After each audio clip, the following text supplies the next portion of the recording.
tudo bem com vocês? Então, para quem não me conhece, eu sou a professora Sandy Moreira, sou cirurgiã dentista e estou ministrando aula para vocês da disciplina Promoção à Biossegurança.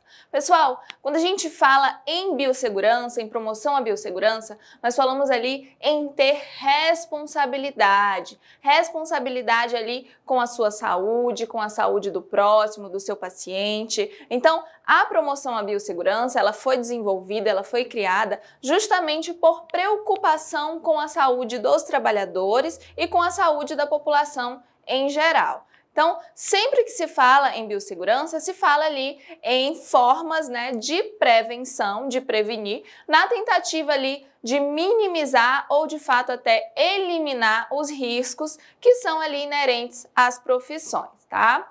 Então, o tema da nossa aula hoje é limpeza, desinfecção e esterilização, tudo bem? Então, nós vamos falar um pouquinho sobre o tópico 1.2, que fala ali da limpeza dos produtos e superfície, tá?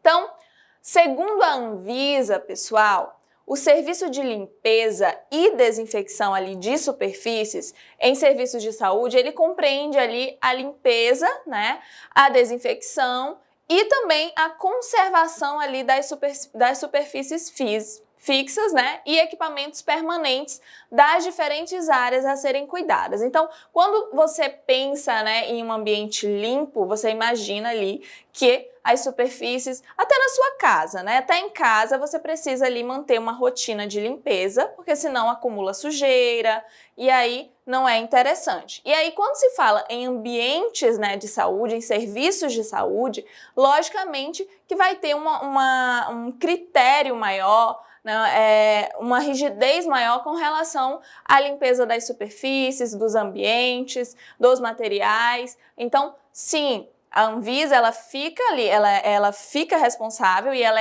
fica em cima disso, e os profissionais e os ambientes, os locais de serviços de saúde, eles precisam sempre estar atentos e sempre fazendo essa limpeza, essa desinfecção, e também ali até como uma forma de conservação dessas superfícies, desses ambientes. Os processos de limpeza, de superfícies em serviços de saúde, eles envolvem ali a limpeza concorrente e a limpeza terminal. Pessoal, a limpeza concorrente é aquela limpeza que é realizada ali diariamente, todos os dias. E aí, o que acontece? Com a limpeza concorrente, ela deve ser realizada em todas as superfícies que são horizontais, de móveis e equipamentos como portas, maçanetas, pisos, macas, mesas de cabeceira, mesas de refeição, instalações sanitárias, etc. Então é aquela limpeza que realmente é realizada no ambiente e nas superfícies, que tem ali uma rotatividade, que acumula poeira, que tem pessoas tocando, então precisa ter essa limpeza ali concorrente, que é a limpeza diária, como se fosse ali uma limpeza na sua casa, só que logicamente de uma forma bem mais criteriosa, porque estamos falando de um ambiente, de um serviço de saúde, onde a contaminação, a chance, de ter ali micro-organismos patogênicos é bem maior. Então, como é que funciona esse protocolo de limpeza concorrente?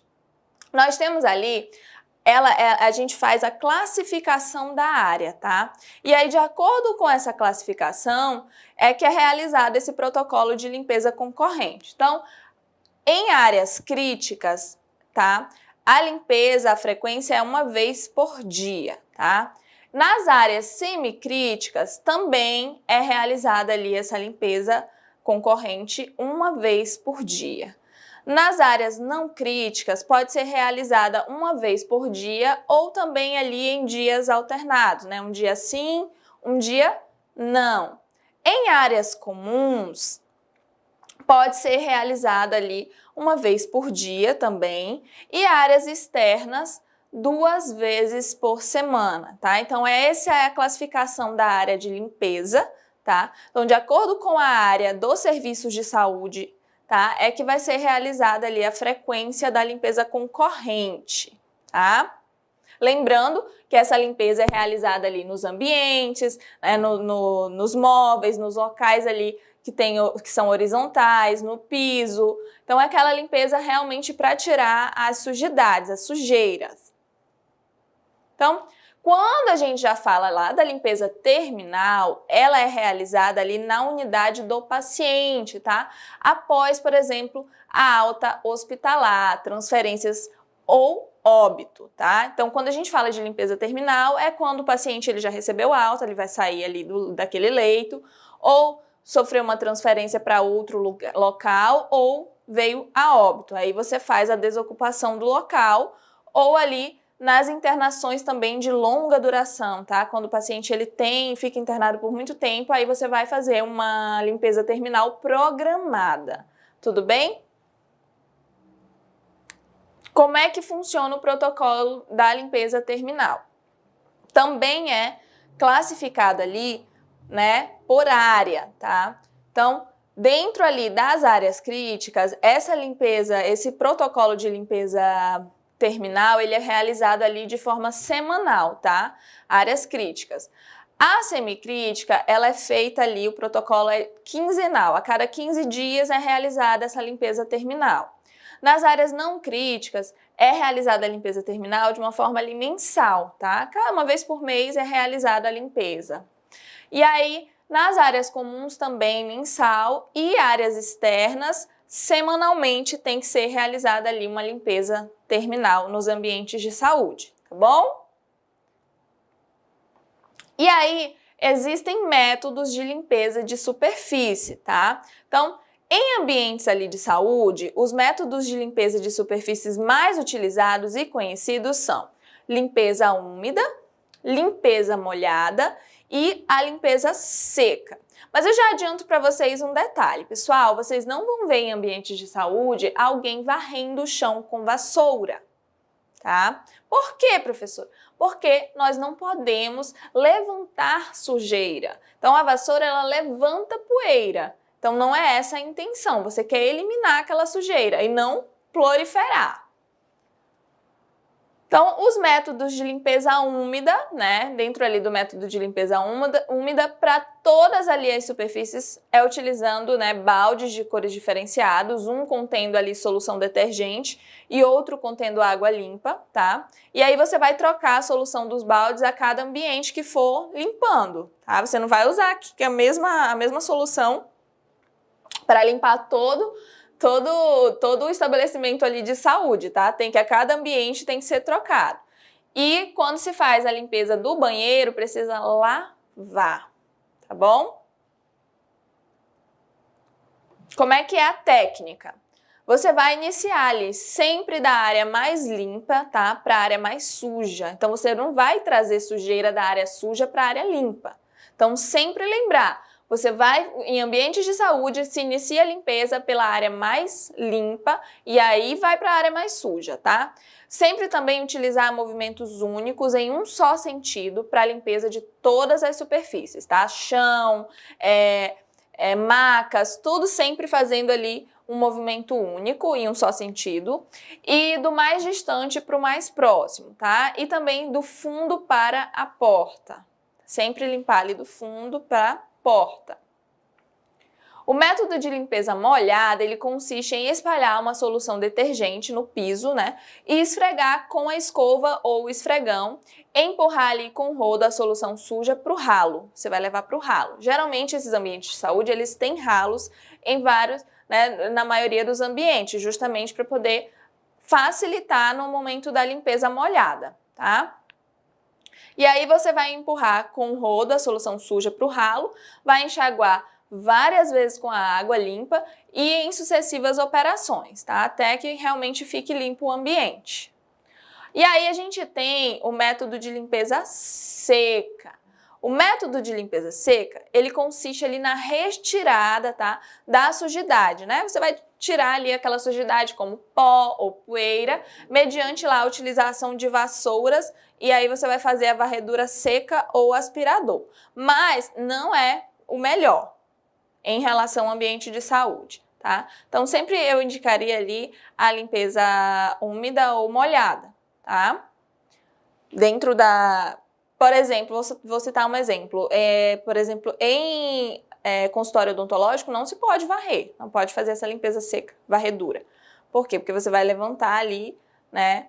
Então, não é o indicado. Então, sempre vai... Geralmente, acredito que vocês já tenham até visto ali na vida de vocês, em algum ambiente de saúde, a limpeza ela é feita realmente ou ali de forma úmida ou molhada, tá bom? Então, vamos ali, o tema da nossa aula, limpeza, desinfecção e esterilização, tá? O tópico 1.3, que vai falar ali da desinfecção de produtos e superfícies e seus métodos. Então, vamos identificar como é que é realizada essa desinfecção desses produtos e superfícies. Tudo bem? Então, quando a gente fala ali no processo de desinfecção, ele se refere ao uso de métodos físicos ou de produtos químicos que são ali capazes de destruir a maior parte, né, dos micro-organismos que estão ali, naquele local. Então, falou em desinfecção, você vai ali, de uma forma física e com auxílio de produtos químicos, tentar, né, diminuir ali, eliminar a maior parte dos micro-organismos.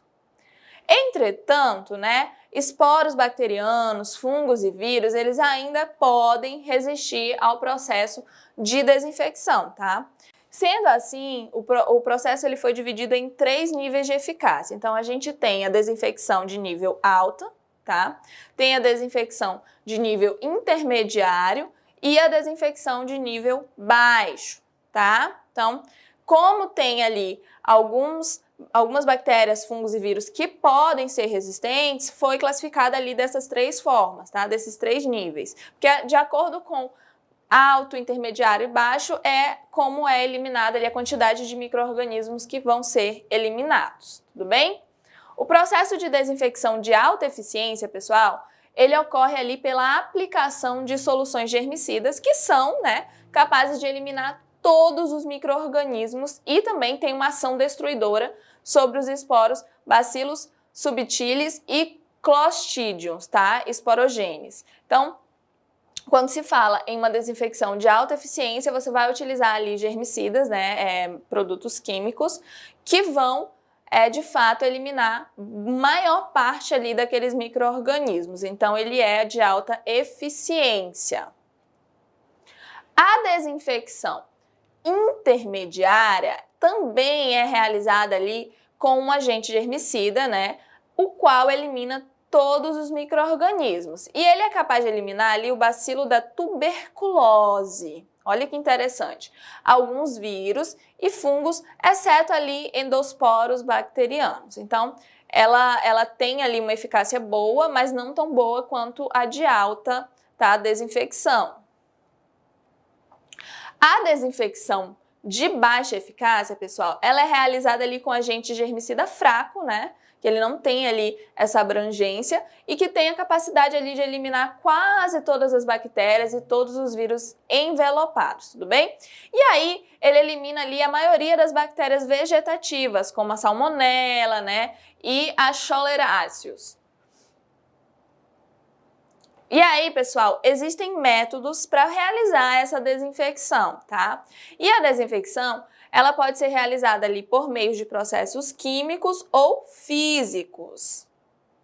Dentro ali do processo físico, dos métodos físicos, pode ser realizada através de fervura, né, água em ebulição ali por 30 minutos, pode ser realizada através de máquinas automáticas ou termodesinfectadoras, né, que a temperatura ela varia ali de 60 a 90 graus Celsius. E também temos ali os métodos de desinfecção por pasteurização, tá? Que é ali a água a 70 graus Celsius durante 30 minutos de exposição. Então, é realizada ali a pasteurização. Então, esses são os exemplos de métodos físicos de desinfecção, tá? Fervura, máquinas automáticas e pasteurização. Existem também, falei para vocês que tem ali 2 métodos, os físicos e os químicos de desinfecção. Os métodos químicos pode ser realizada ali imersão, né, em desinfetante germicida líquido. Então você vai imergir, por exemplo, um instrumental que você quer fazer a desinfecção, coloca ali num recipiente e aí com a solução, né, com germicida líquido e vai imergir ali fazer a imersão do seu instrumental para poder realizar a desinfecção.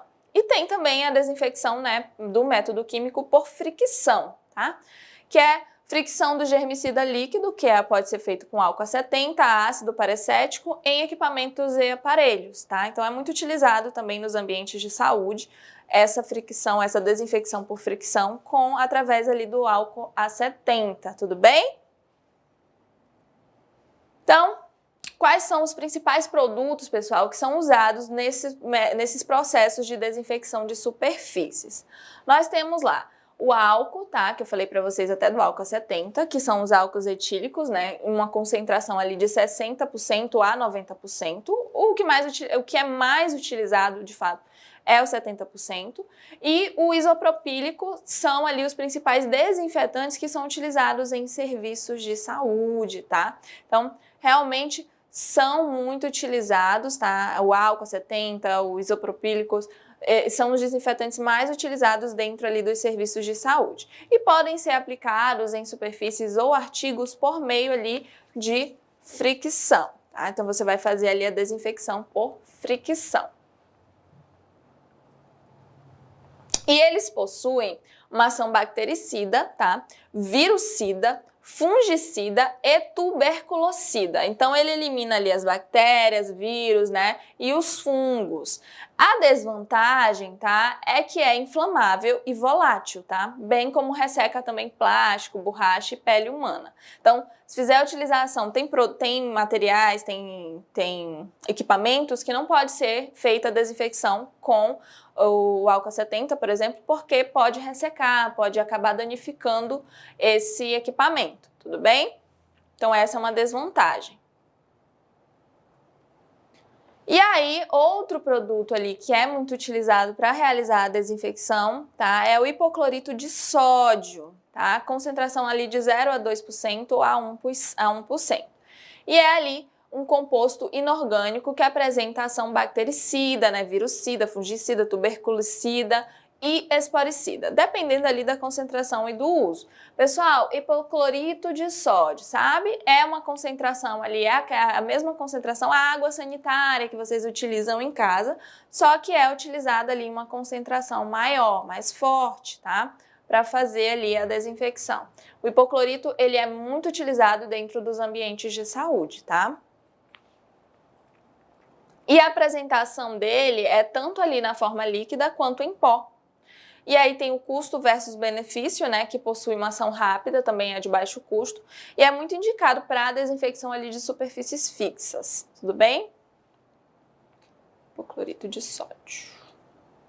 E a desvantagem do hipoclorito, pessoal, é que é inativo ali na presença de matéria orgânica. Então, se tiver sujeira, né, alguma matéria orgânica, sangue, se não for limpo antes, realizada a limpeza, a desinfecção com hipoclorito ela não vai ser eficiente. Por quê? Porque ele fica inativo na presença da matéria orgânica. E aí outra situação também que dificulta ali a desinfecção é porque ele é corrosivo para metais, tá? Então ele pode acabar danificando os instrumentais, alguns materiais, e apresenta ali um odor desagradável, né? Ele tem um cheiro bem forte, podendo causar ali irritabilidade nos olhos e nas mucosas, tá? Então, realmente o cheiro é bem forte. Então, essa é a desvantagem. E aí, outro produto também que é muito utilizado na desinfecção ali de superfícies é o ácido paracético, tá? E ele trata-se de um desinfetante indicado para superfícies fixas e age ali por uma desnaturação das proteínas. Então, como é que ele age? Ele vai desnaturar as proteínas, tá? Alterando ali a permeabilidade da parede celular do micro-organismo. Então, através dessa desnaturalização é que ele passa a prejudicar os micro-organismos, tá? Que podem ser ali patogênicos. E aí tem o custo-benefício, né, que em baixas concentrações como 0,001% e 0,2%, ele apresenta baixa toxicidade, tá? E possui ali ação bastante rápida sobre os micro-organismos, inclusive sobre os esporos bacterianos, tá? E a desvantagem é que ele é corrosivo para metais também, como cobre, latão, bronze, ferro, tá? Galvanizado. E a sua atividade ela é reduzida pela modificação do seu pH. Então é uma desvantagem, tá? Porque ele pode alterar ali o pH. E causa irritação nos olhos e também no trato respiratório. Então, O ácido paracético, ele tem ali suas vantagens, mas também ele pode ser prejudicial para alguns materiais e também pode causar essa irritação ali para quem está manipulando, tá? Como irritação nos olhos e no trato respiratório. Então, vou falar com vocês, né? O tema da nossa aula, limpeza, desinfecção e esterilização, tá? Sobre o tópico 1.4, que fala da esterilização de produtos e superfícies e suas técnicas. Então, a gente vai entender como é que funciona essa esterilização, tá? Dos produtos, superfícies e quais são as técnicas que são utilizadas. Pessoal, dentro da saúde, quando a gente fala em biossegurança, a esterilização realmente trouxe ali um novo universo, né, para a saúde, como uma prevenção muito efetiva, bem, na verdade, mais efetiva que tem dentro aí das possibilidades de limpeza e de desinfecção. É muito importante para os profissionais de saúde, para os pacientes, em relação à preservação da saúde. Vamos conhecer um pouquinho mais. Então, qual que é a diferença ali entre a desinfecção e a esterilização, tá? Por definição, os dois procedimentos, eles acabam, né, eles diferem quanto à capacidade para a eliminação dos esporos, como propriedade específica da esterilização. Então, o que acontece? Vou ser bem clara com vocês. A desinfecção, ela é muito eficiente, né? Existem ali os 3 níveis. E mesmo a de alta, né, potência em relação à desinfecção, não vai suprir, não vai ser tão eficiente quanto a esterilização. Por quê? Porque a esterilização, ela elimina de fato todos os micro-organismos. Isso é a esterilização eficiente, tá, pessoal? Diferente da desinfecção, tá? A desinfecção, ela é um processo, né, físico ou químico que vai eliminar ali a maioria dos micro-organismos patogênicos de objetos inanimados e superfícies, com exceção ali de esporos bacterianos, podendo ser de baixo, médio e alto nível. Então, bem aí você já percebe, né? Desinfecção, ela elimina a maioria dos micro-organismos, mas não elimina todos. E existe ali, né, a desinfecção de baixo, médio e alto nível. Quando se fala em esterilização, o processo é utilizado para destruir todas, olha isso, todas as formas de vida microbiana por meio ali de uso de agentes físicos e químicos. Então, qual a principal diferença ali, pessoal, da desinfecção para a esterilização? A desinfecção, ela elimina a maior parte dos micro-organismos, maior parte. A esterilização, ela destrói todas as formas de vida, né, microbiana. Então, ela destrói todos os micro-organismos. Então, tá aí a principal diferença para vocês. Como é que funciona ali? O processo da esterilização, como eu falei para vocês, ele compreende ali 2 métodos, né, que é o físico e o químico. E ele é formado por 6 etapas, que é qual, professora? Quais são essas etapas? Quando você vai esterilizar, você precisa fazer uma pré-lavagem, realizar ali uma limpeza, tá, desses materiais, fazer o preparo, esterilizar, depois você vai estocar e fazer lá a distribuição e o controle desse material esterilizado. Então, quando se fala em esterilização, não se fala em uma única função, uma única coisa realizada, tá? Não. Tem os processos, tem essas 6 etapas: pré-lavagem, limpeza, preparo, esterilização, estocagem, distribuição e ali o controle desse material que foi esterilizado. As técnicas de esterilização física são aquelas que utilizam ali o calor, né? Que pode ser em diferentes formas, ou alguns tipos ali de radiação durante o processo de esterilização, tá? De materiais. Então, a física, ela geralmente é realizada ali com calor, né? De diferentes formas, ou até mesmo por radiação. Nós temos ali a filtração. A filtração, pessoal, ela é um método muito utilizado em laboratórios e consiste em remover micro-organismos de líquidos, tá? Ar e gases. Nesse processo, os filtros eles podem ser ali de vários tipos, tá? Existem discos de amianto, velas porosas, filtros de vidro porosos e de celulose também, tá? Entre outros materiais que são utilizados.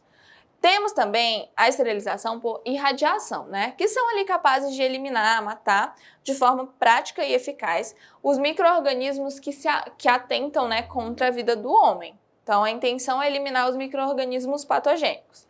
A irradiação, em virtude ali da sua complexibilidade, tá? Seu custo e da infraestrutura exigida é um pouco mais utilizada nas indústrias, não é? Não em ambientes hospitalares. Tá? Em locais maiores, assim, que tem uma estrutura maior.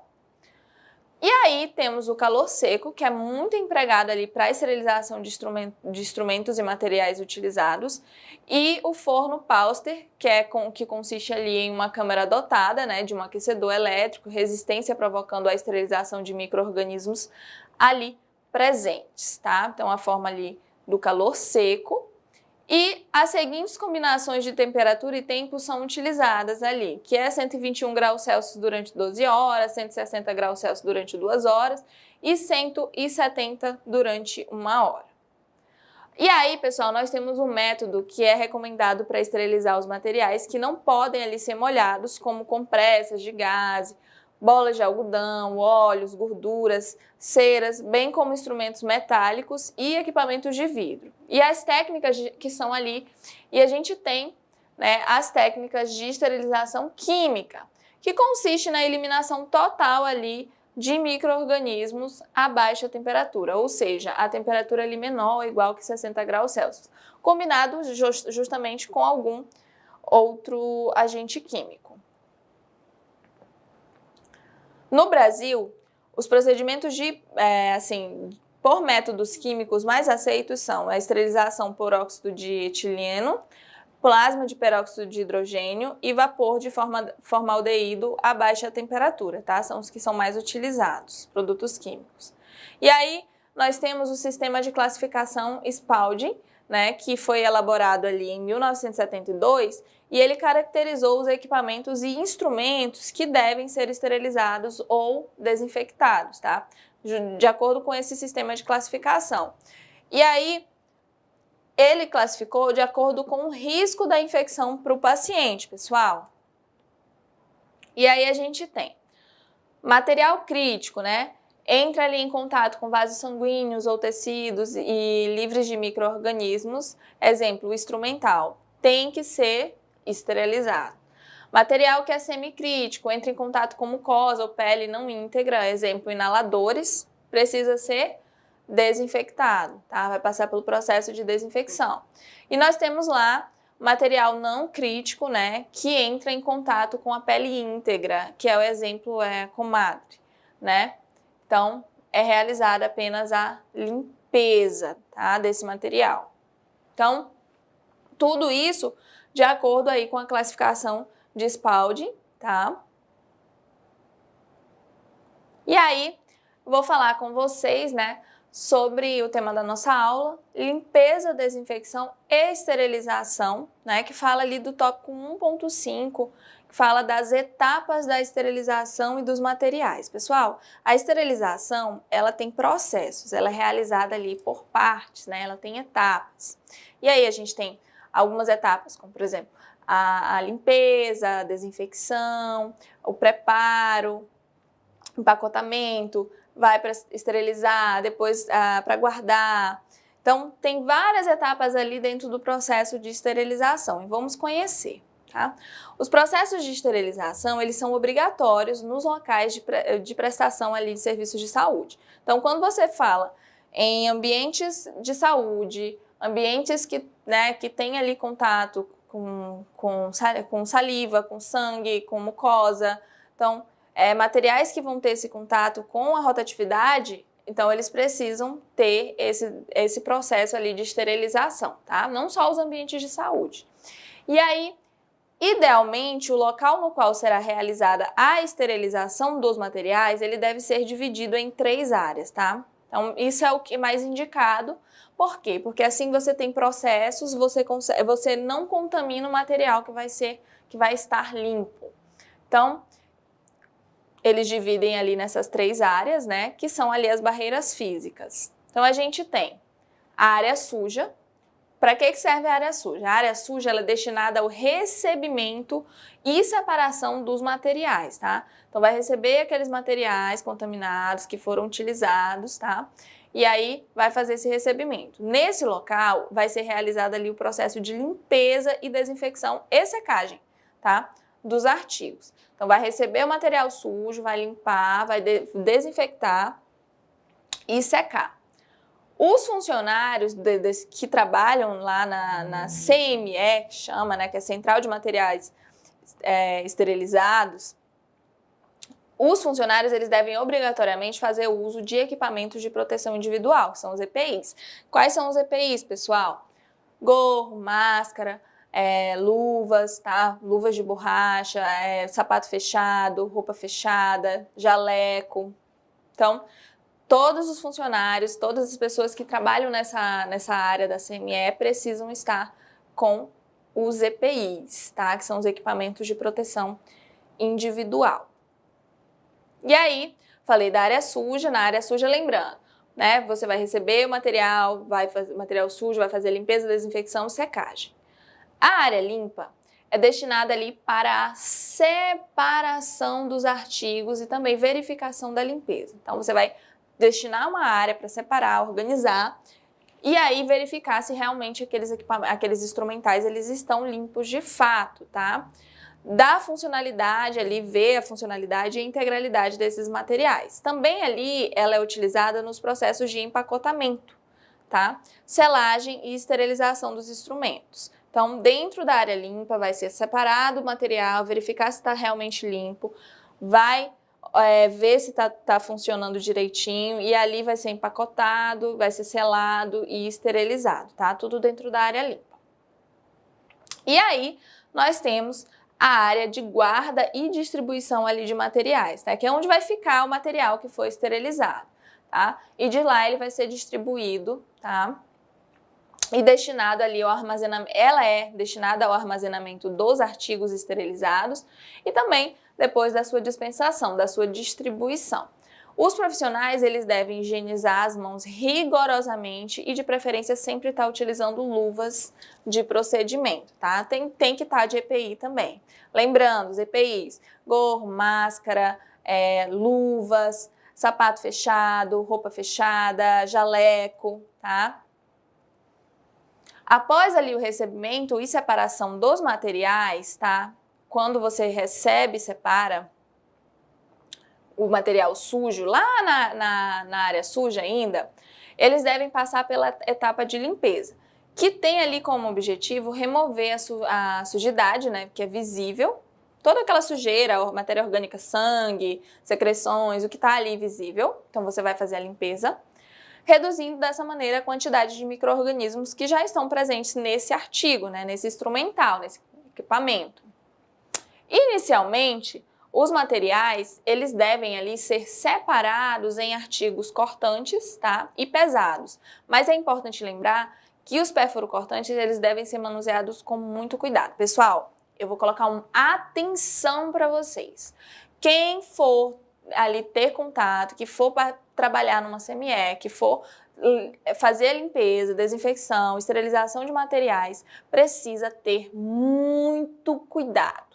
Muito cuidado, muita atenção. Por que, professora? Eu não vou nem estar com contato com o paciente. Não, você não vai ter contato com o paciente, mas você vai ter contato com materiais instrumentais, principalmente os perfuro-cortantes, que já estiveram em contato com pacientes, com sangue, né, com secreções. E aí, meu amor, se você, por um acaso, sofreu um acidente com algum desses instrumentais perfuro-cortantes, imagina o desespero. Por quê, professora? Porque você não vai saber.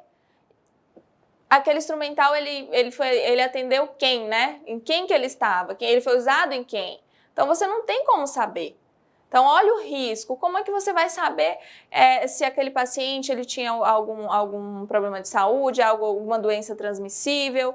E aí, você vai ter que passar por todo um protocolo ali, que é desgastante, que é sofrido, que talvez que não é 100% seguro, tá? Que você pode passar por tudo isso e ainda acabar contraindo alguma doença. Então, quando você for trabalhar em um ambiente, né? Quando você trabalha em saúde, sua atenção tem que ser dobrada. E quando você vai fazer higienização de instrumental, esterilização de instrumental, você precisa estar muito atento. E eu falo isso por quê? Porque a princípio você está muito atento, né? No começo você fica muito atento, mas chega um ponto que você acha que aquilo é rotina, vira rotina e aquilo para você sai naturalmente e talvez você perca um pouco da sua atenção. Então sempre tem que ter atenção quando for fazer ali higienização, limpeza, né, e desinfecção, esterilização de instrumentais, principalmente com instrumentais perfurocortantes. Então, ter um cuidado muito grande, ter uma atenção, sempre utilizar os EPIs que são indicados, sempre utilizar ali no ambiente de uma CME, utilizar as luvas mais grossas de borracha, sempre estar com o sapato fechado para que nada caia ali no seu pé e venha ali machucar. Então, sempre ter muito cuidado, tá? Então, devem ser manuseados com muito cuidado esses materiais, tá? Esses instrumentais. E aí, como que se faz? Geralmente, você vai separar os instrumentais que são perfurocortantes dos que não são. Por quê? Porque os perfurocortantes, logicamente, a sua atenção vai ser maior para eles. Então, tem que ter o cuidado. E até mesmo ali, para o momento de pegar o instrumental, para fazer higiene, você pode acabar se perfurando. Então, tem que ter muito cuidado, tá? Posteriormente ali, depois que você faz a separação dos materiais, os materiais eles devem ser lavados peça por peça, tá? Individualmente, com fricção delicada e enxaguados abundantemente. Então, lavar com água corrente. Utilizando ali, depois você vai utilizar panos ou compressas limpas para secar ali os artigos e depois vai inspecionar visualmente se o processo de lavagem ele foi eficaz, né? Se realmente o instrumental ele está limpo. Depois ali da lavagem, o material ele deve ser descontaminado, tá? Visando ali a eliminação de quase todos os micro-organismos presentes na superfície dos objetos. Aí você vai utilizar algum degermante, algum produto químico, né? Que tem ali uma eficiência boa para fazer essa desinfecção e que possa ser utilizado no instrumental que você está manipulando. Por fim, o material ele vai estar pronto, né, para o processo ali de esterilização. Entre todas ali as técnicas atualmente disponíveis no mercado, a autoclavagem, que é ali o uso, né, do calor úmido sob pressão, é a mais recomendada, pois é um processo seguro, eficaz e de fácil controle de qualidade. Eu citei para vocês sobre o calor seco, que é muito utilizado em odontologia. Ele não é mais utilizado, tá? Hoje a gente não usa estufas. Por quê? Porque foi comprovado que a esterilização pela estufa ela não é tão eficiente assim, tá? Não consegue se ter um controle tão grande. Quando a gente usa o calor úmido, que é ali a técnica mais recomendada, que é feita através das autoclaves, que eu até coloquei para vocês aqui um exemplo, né? Que é o que a Anvisa aceita e é o recomendado. Então, sempre que for falar em esterilização, né? Vai ser realizada ali, se não for de uma forma química, vai ser realizada pela autoclave, tá? E a autoclave ela funciona através do calor úmido sob pressão, tudo bem? Então, vou falar com vocês, né, o tema da nossa aula, limpeza, desinfecção e esterilização, sobre o tópico 1.6, que fala ali dos programas de controle de qualidade de esterilização, tá? Então, existem programas para você ter controle ali se aquela esterilização está sendo de fato efetiva ou não. Então, os processos de esterilização, eles podem ser controlados ali por monitoramento, né? Que pode ser mecânico e físico, da autoclave mesmo, e também pelo monitoramento químico e biológico dos ciclos, tá? Que podem ser realizados.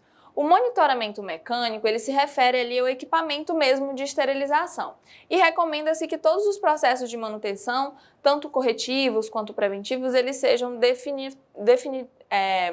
devidamente registrados, sempre anotados em livro específico, né, para ter controle mesmo sobre o equipamento, né, sobre a autoclave. Já o monitoramento físico, ele é realizado ali com as informações que são obtidas durante ali um ciclo, né, de esterilização, ou seja, os dados sobre o tempo, a temperatura, a pressão, precisam ser definidos, anotados e verificados para garantir se esse processo realmente está sendo efetivo, né, se realmente está sendo esterilizado. Então a gente tem o monitoramento químico, que é realizada ali com o uso de alguns indicadores específicos que são utilizados, né, que você pode colocar lá dentro da autoclave e aí vai verificar se de fato foi efetivo ou não, tá? Os indicadores químicos são tintas termocrômicas, né? Ou seja, elas alteram ali sua coloração conforme a mudança de temperatura, de acordo com... Aí você vai, se mudou a cor, aí você vai verificar se está esterilizando ou não. Os indicadores, geralmente, eles estão presentes nas bordas, por exemplo, de papel grau cirúrgico, né? Tem aqui, não sei se vocês vão conseguir enxergar, tem setinhas que vão mudar de cor após o processo de esterilização. Então, não pode reutilizar, tá? Papel grau cirúrgico, pelo amor de Deus, não vão reutilizar. Por quê? Porque você verifica se o seu produto, de fato, seu instrumental, foi de fato esterilizado através dessa borda do papel grau cirúrgico e que indica ali se os materiais foram devidamente processados ou não, tá? Ao retirar ali o material da autoclave, o profissional ele deve conferir se o indicador ele teve sua coloração alterada, tá? Então, sempre que você for retirar o instrumental da autoclave, verificar se o indicador ali do papel grau ele teve ali a alteração de cor, para ver se realmente fez a esterilização do material. Então, vou falar com vocês ali, né, sobre o tema da nossa aula, limpeza, desinfecção e esterilização. Então, vou falar sobre o tópico 1.7, tá, do material de estudo de vocês, que é as embalagens dos processos, a embalagem do processo de esterilização. Existem dentro do mercado, dentro do que a gente trabalha com esterilização, alguns tipos de embalagem. Vocês vão conhecer um pouquinho sobre elas. Então, a embalagem, ela tem que permitir a penetração do agente esterilizante, né? E proteger também os artigos. Então, ela tanto tem que deixar ser esterilizado, mas também tem que proteger ali o material que você está querendo esterilizar, de modo a assegurar essa esterilidade até a sua abertura. Então, tem que estar fechadinho até que você for, né, que de fato vai ser utilizado esse instrumental. Para a esterilização em autoclave, recomenda-se. São os tipos, tá, de embalagens que podem ser utilizados. Papel grau cirúrgico, que acredito que seja ali um dos mais utilizados. Papel crepado também. Tecido não tecido, que é utilizado também. Tecido de algodão cru, campo duplo, também é muito utilizado em ambientes hospitalares. Vidro e nylon, tá? E cassetas e caixas metálicas perfuradas, tudo bem? Então, um detalhe para vocês, pessoal, que é muito importante, é que quando vocês forem colocar pinças, tesouras, esses materiais que tenham ali, né, que façam esse movimento, devem ser ali esterilizados com as suas articulações abertas, que é para de fato ser uma esterilização efetiva, né? E o fechamento do papel grau cirúrgico e filme plástico ou nylon, eles devem promover o selamento hermético, né, da embalagem e garantir ali a sua integralidade. Então tem que estar completamente fechado aquela embalagem, tá? E aí nós temos a faixa, né, de selagem, que é onde você vai fechar ali aquela embalagem. Recomenda-se promover ali o selamento deixando uma borda ali de 3 centímetros, o que facilitará para você abrir, né, de forma asséptica, sem encostar no instrumental. Então você vai fechar aqui o seu papel e o seu instrumental tem que ter ali uns 3 centímetros, tá, de distância da borda, que é para você, quando for abrir, não acabar contaminando o material. As embalagens, elas devem ser ali identificadas sempre antes da esterilização em fita ou etiqueta adesiva, tá?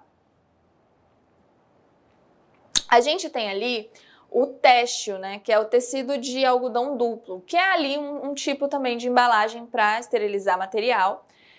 E ele é um campo de algodão duplo que deve ser confeccionado conforme ali recomendações da ABNT, com padrão ali sarja, né, de 2/1 gramatura, E, embora seja ali muito utilizado nas instituições hospitalares, como eu falei, o tecido de algodão ele não confere ali uma boa barreira microbiana, tá?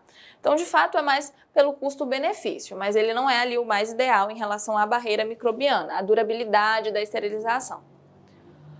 Nós temos ali outro tipo de embalagem, que é o sistema container rígido, né? Que pode ser feito ali através de caixas metálicas perfuradas e deve ser utilizado em processo ali de esterilização por autoclave com bomba a vácuo, tá?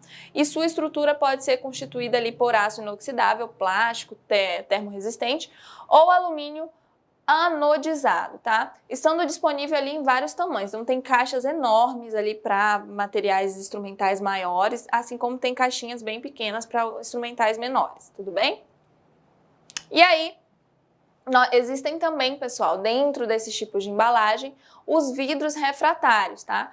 Que eles são ali indicados para esterilização de líquidos e podem ser utilizados em autoclaves ou estufa, tá, para óleos, e devem ser resistentes às altas temperaturas e também possuir tampa que impeça ali a contaminação do conteúdo, né, que não vai deixar contaminar o que está dentro. Então, o meu queridinho, né, que eu acho que dentro dessas embalagens, para mim, eu considero a melhor, né, questão pessoal mesmo, é o papel grau cirúrgico, que tem ali como vantagem a facilidade justamente da visualização do material e também do manuseio, e também tem um fechamento hermético, né, resistência e alto poder de filtragem microbiana, então a tua esterilização, né, ela vai durar mais com o papel grau cirúrgico. E os artigos médicos odontológicos, eles deverão ser empacotados em papel grau cirúrgico de preferência, tá? Então, acredito até pela minha profissão, o meu contato é maior com o papel grau cirúrgico, tudo bem? Então, pessoal, hoje espero que vocês tenham compreendido ali, é muito importante o desenvolvimento dessa aula, falando um pouquinho ali sobre a esterilização, sobre a desinfecção, limpeza, os métodos de limpeza de superfície, desinfecção, os métodos de esterilização, conhecer esse processamento ali, esses tipos de embalagem que existem. Então, tudo isso, todos esses processos de limpeza, desinfecção, esterilização são fundamentais ali para a nossa profissão, né, para vocês que são ali futuros profissionais da saúde, e é fundamental ter conhecimento, mesmo que talvez você não vá trabalhar de fato ali diretamente fazendo embalagem de material, separando, limpando, mas você precisa entender esse processo, conhecer, reconhecer, e se um dia precisar realizar, também saber fazer, né? E lembrando que é muito importante dentro da biossegurança que todos esses processos, eles foram com certeza ali muito bem pensados para facilitar e para nos proteger. Então, hoje eu vou ficando por aqui, um beijão para vocês e tchau, tchau!